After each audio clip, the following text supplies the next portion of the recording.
Chapter 9. Charming.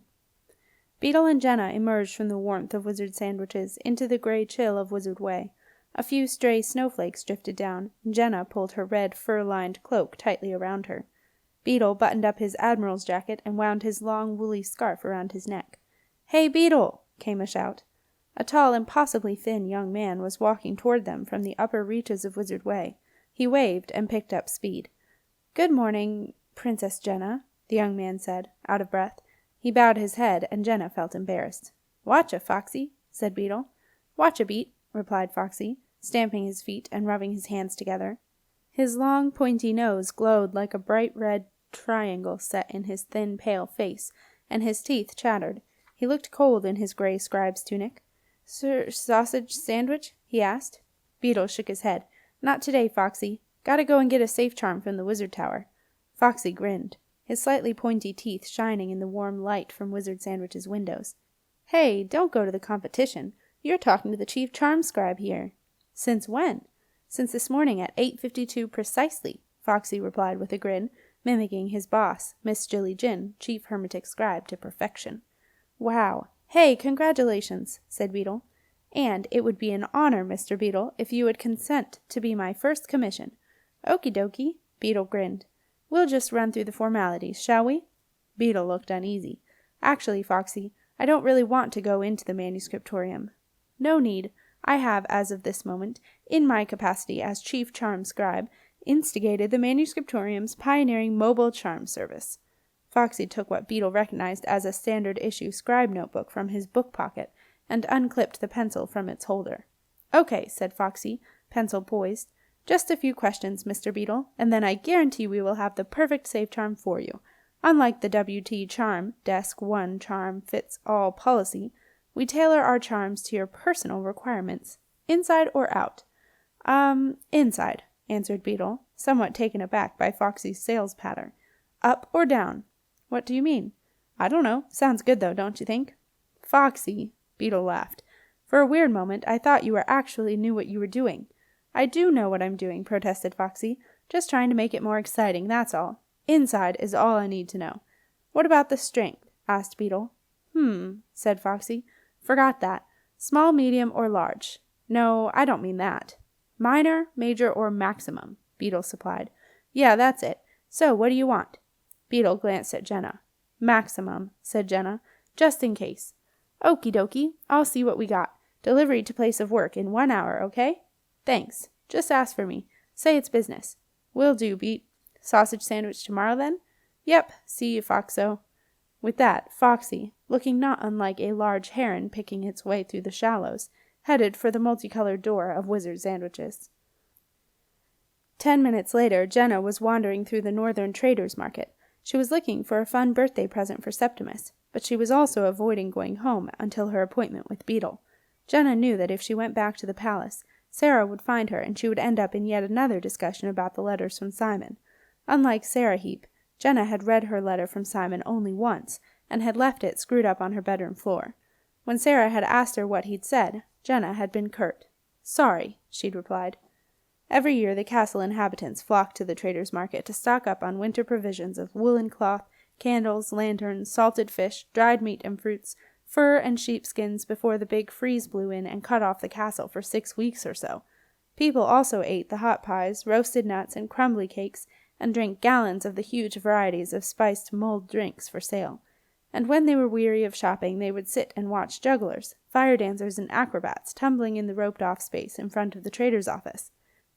Despite the apparent chaos, the market was meticulously organized. Rigorous standards were applied to all traders. Pitches were allocated under a strict licensing system, and the marketplace was divided into sectors according to the kinds of goods sold. Generally, the northern traders' market was an orderly affair, but the final day was a frenetic time, and the market was packed. Crowds of people moved from stall to stall, grabbing bargains, buying things they didn't really need, just in case, taking a last chance to buy midwinter feast presents. The tall, pale-eyed northern traders cried out their wares at the top of their voices, trying to sell all the odds and ends that no one had wanted up until now. The urgency in their lilting, sing-song voices carried over the hubbub and reminded people that the midwinter feast was only a few days away, and then the big freeze was coming. Every year of her life, bar one, the year she had turned 10, Jenna had visited the craft section, known as Maker's Mile. Maker's Mile was a relatively new section of the market. It extended out of the official marketplace, straggled along the road, and ran around the outside of the large brick-paved circle at the end of the ceremonial way. As Jenna had grown older, she would wander along the mile, silently planning her perfect present list for her birthday. She had rarely received anything on the list, but it didn't take away the fun of dreaming. This year, Jenna had found nothing remotely funny to give to Septimus in the main market, and decided to head out along Maker's Mile for a last visit. As she elbowed her way toward it through the fur and prepared skin areas, and caught the overpowering smell of Fork's fur, Jenna noted wryly that the normal castle respect for the princess did not apply in the market. At last she emerged into the infinitely more sweet-smelling Maker's Mile. With her old feeling of birthday anticipation, Jenna began to wander along, browsing the stalls. By the time she had walked around the circle twice, Jenna had still not found anything funny to give Septimus, but she suspected the reason had more to do with how she was feeling about Septimus than any of the goods that were on offer. She decided to head for her favorite stall, silver jewelry and lucky charms, which she had spotted near the Maker's Mile tally hut.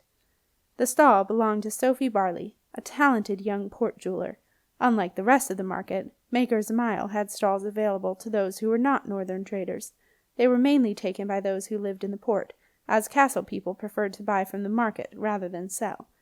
Jenna was surprised to find that instead of the friendly Sophie, the stall was manned by 3 odd-looking women dressed in varying shades of black. Behind the stall, in an old armchair, was slumped an elderly woman with her face plastered in thick white makeup and her eyes closed. The old woman was watched over by a slight figure swathed in a muddy black cloak with a voluminous hood. "Oh, it's the princess!" Jenna heard an excited whisper escape from beneath the hood. "Leave this to me, dingbat," came the response from the fiercest-looking woman in the stall, who was clearly the boss, and who, Jenna saw as she briefly glanced up, had a very nasty stare. The boss eyeballed Jenna. "How may I help you?" she asked. The 2 other stall holders, a lanky woman with her hair piled on top of her head like a spike, and a short, dumpy one with food stains down her front, nudged each other and giggled behind the boss's back. The last thing Jenna wanted was help. Sophie always let her browse and try on anything she liked, and Sophie certainly didn't snatch the first thing she picked up and say, "That will be half a crown. We don't give change. Wrap it up, Daphne," which is what the boss with the stare did, with the delicate heart-shaped pendant, with tiny wings that Jenna had lifted from its velvet pad. "But I don't want to buy it," Jenna protested. "So what'd you pick it up for?" "I just wanted to look at it." "You can look at it on the table. We charge extra for picking up." Jenna stared at the woman. She was sure she'd seen her somewhere before, and her sidekicks, too. "Where's Sophie?" she asked. "Who?" "Sophie. Sophie Barley. It's her stall. Where is she?" The boss with the stare bared a row of blackened teeth. "She couldn't make it. She's a bit tied up at the moment." Her 2 sidekicks giggled nastily. Jenna began to move away. The jewelry didn't seem nearly as nice without Sophie. "Wait a minute," a high voice shouted urgently. Jenna stopped and turned. "We've got some lovely charms, and we don't charge for picking up charms, do we?" "Shut up, Dorinda." The boss with the stare wheeled around and glared at the hooded figure standing beside the old woman. "I'm doing this." The boss turned back to face Jenna, and her mouth twitched into a kind of U shape, which Jenna realized was meant to be a smile. "We do indeed have a delightful new range of charms, Princess. Very pretty. Quite charming, in fact." A strange spluttering ensued, which Jenna thought was probably meant to be laughter, although quite possibly the woman was choking on something. It was hard to tell. The boss indicated 2 little wooden boxes at the front of the stall. Intrigued, Jenna looked at them. They were so very different from the rest of Sophie's jewelry. Nestled on white down inside each box was a tiny jewel-like bird. The birds had a beautiful greenish-blue sheen, and shimmered like the kingfishers Jenna had once loved to watch from her window in the Ramblings. Despite herself, Jenna was fascinated. She gazed at the birds, amazed at their minute feathers, which were so detailed that she could almost believe the birds were real. Tentatively, she reached out a finger and stroked the plumage of one of the birds, and snatched her hand away as if it had been bitten. The bird was real. It was soft and warm, and lay breathing, terrified, fast breaths. The old woman in the armchair snapped her eyes open like a doll that had just been sat up. "Pick up the birdie, dearie," she said in a wheedling whine. Jenna stepped back from the stall and shook her head. The boss with the stare swung around and glared at the old woman. "I said leave it to me, didn't I?" she snapped. "Idiot!" "Oh!" A gasp of thrilled horror came from the hooded figure. The old woman was not as decrepit as Jenna had taken her to be. She rose menacingly from her armchair and pointed a long, dirty fingernail at the boss with the stare. "Never, ever talk to me like that again," she hissed. The boss with the stare went as white as the old woman's plastered face. "Sorry, what—" She stopped herself hurriedly. "Sorry," she mumbled. Suddenly, Jenna realized who the stallholders were. "Hey!" she exclaimed. "You're—" The boss with the stare leaned forward and glared at Jenna. "Yeah? What?" she challenged. Jenna decided against saying she thought the women were witches from the Port Witch Coven. "Not very nice," she said, a little lamely. Then she made a hasty exit, leaving all 5 witches, for she was right, cackling uproariously. The Port Witch Coven watched Jenna disappear into the crowd. "I knew it wouldn't work," Daphne, the dumpy one with the food stains, said morosely. "Princesses are hard to catch. The Wendrons tried and they couldn't get her." "Pah!" snorted the boss with a stare, whose name was Linda. "The Wendrons are fools. They've got a few lessons to learn, and I'm looking forward to teaching them." She laughed unpleasantly. A plaintive wail came from inside the hooded figure sitting beside the old woman, who was, of course, the witch mother of the Port Witch Coven. "But she didn't take the bird. She didn't take the bird!" "And you can shut up too, Dorinda," snarled Linda. "Anyway, it doesn't matter. She touched the bird, didn't she?" Linda leaned over the 2 little birds. She took a deep breath in, then breathed out, sending what looked like a long stream of gray smoke curling around them. The blanket of breath settled over the tiny boxes, and the witches gathered around to watch. A few moments later, fluttering could be seen, and 2 minute, iridescent birds flew up from their boxes. Fast as a cat, Linda snatched the birds out of the air and held them up triumphantly, 1 in each hand. The other witches looked on, impressed. From somewhere inside her tattered black robes, Linda drew out a small silver cage on a chain, as delicate and beautiful as any of the jewelry in the stall. She unscrewed the bottom of the cage, opened her right hand, and slammed the cage down over the bird. Then she poked the panicking bird into the cage with a prodding finger. It was a tight fit, even though the bird was tiny. Quickly, Linda tapped the cage upside down and screwed the floor back on. Then she swung the cage over her neck so that it hung dangling by its chain like an exotic pendant. Inside the cage, the bird blinked in shock. "Hostage," Linda informed the other witches.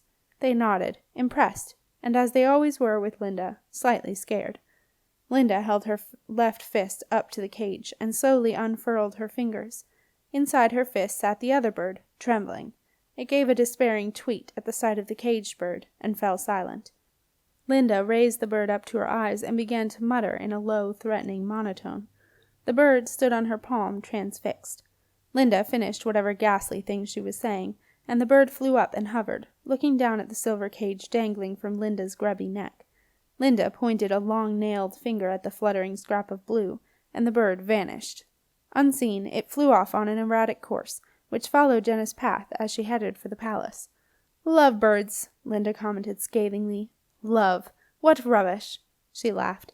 "But useful rubbish. I still have that bird in the palm of my hand." She held out her empty hand and snapped her fingers shut. "And the princess."